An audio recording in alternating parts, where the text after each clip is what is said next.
अस्सलाम वालेकुम दोस्तों, कैसे हो। मुझे उम्मीद है कि आप सब सही हो गए। न्यू अपडेट के साथ मैं आपके सामने फिर हाजिर हो चुके हैं। कुवैत में रहते हैं, कुवैत की खबरों से हमेशा के लिए अपडेट रहना चाहते हैं तो ये वीडियो आप शुरू से लेकर आखिर तक देखते रहिए। इस वीडियो के अंदर मैं आपको काफ़ी ज़्यादा इंपॉर्टेंट जो है इन्फॉर्मेशन देने वाला हूँ और आप लोगों को बताने वाला हूँ कौन सी खबरें हैं। अगर आप जानना चाहते हैं तो ये वीडियो में शुरू से लेकर आखिर तक बनना होगा। ध्यान रखिएगा, गाड़ी घोड़ा कोई भी चलाते हैं, आप कुवैत के अंदर रहते हैं तो एक नया कानून जो है कुवैत के अंदर पास होने वाला है। लेकिन उससे पहले मैं आपको बताना चाहूँगा, चैनल पहली बार देख रहे हैं चैनल को जरूर सब्सक्राइब करें और साथ ही साथ बेल आइकन जरूर प्रेस कर दें ताकि हमेशा आपको इसी तरीके से कुवैत के बारे में जानकारी टाइम टाइम मिलती रहे। तो सबसे पहले मैं आपको यहाँ पे बताना चाहूँगा, जो बड़ी खबर आ रही है, अगर आपके पास में कोई भी गाड़ी है, एक्सपर्ट के लिए खास करके ये कानून बनने वाला है, अभी बना नहीं है लेकिन इस पर सोचा विचारी हो रही है, सारी चीज़ें हो रही हैं और बहुत जल्दी ये लागू भी किया जाएगा।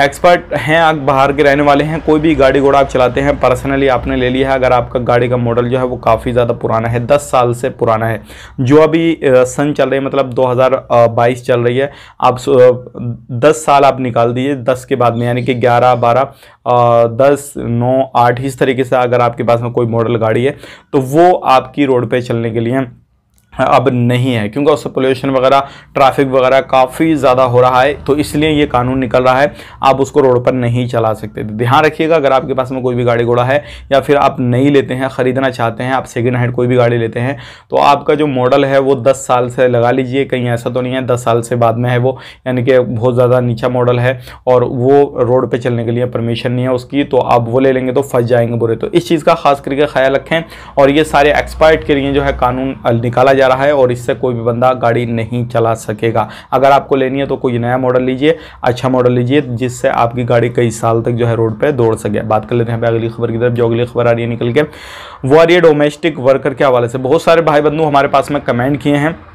और वो पूछ रहे हैं, हम पासपोर्ट हमारे पास में है और इकामा हमारे पास में है, जो सिविल आईडी है वो हमारे पास में है, हम अपने कफिल के पास से भाग गए हैं, तो क्या हम फ़्लाइट लेके जा सकते हैं? नहीं जा सकते हैं, पासपोर्ट वगैरह सारी चीज़ें हैं। तो मैं आपको बताना चाहूँगा, बिल्कुल नहीं जा सकते। क्यों नहीं जा सकते? रीज़न है क्योंकि आपके नाम की कंप्लेन उसने दर्ज करा दी होगी, सारी चीज़ें करा दी होंगी और आप टिकट निकालते हैं, एयरपोर्ट पर जाएंगे, फ़ौरन आपको पकड़ लिया जाएगा, फिर आपसे पूछताछ वगैरह होगी, क्या हुआ क्या नहीं हुआ, सारी चीज़ें वो होंगी। लेकिन आपसे मैं बताना चाहूँगा, अगर आपके कफिल ने अभी तक कंप्लेन नहीं किया तो आप जा सकते हैं, टिकट आपके पास में, सारी चीज़ आपके पास में, लेकिन लीगल होनी चाहिए। इलीगल हो गए तब भी आप नहीं जा पाएंगे, तो इस चीज़ का खास करके ध्यान रखना है। और पूछताछ वगैरह तो होनी है। अब आपको डिपोर्ट करने में कितना भी समय लग सकता है, अगर पूछताछ वगैरह हुई तो 1 महीना, 2 महीने, 1.5 महीना या फिर 5 दिन, 10 दिन जो है, जो भी है उसके हिसाब से लगेगा। वीडियो अच्छा लगा लाइक कर दें, शेयर कर दें और अगर आपको कुवैत में रहना है तो जो चीज़ें मैंने आपको बताई उनका ध्यान रखना होगा। आप अपना ख्याल रखें, अपनी फैमिली लोग ख्याल रखें। Take care, bye bye.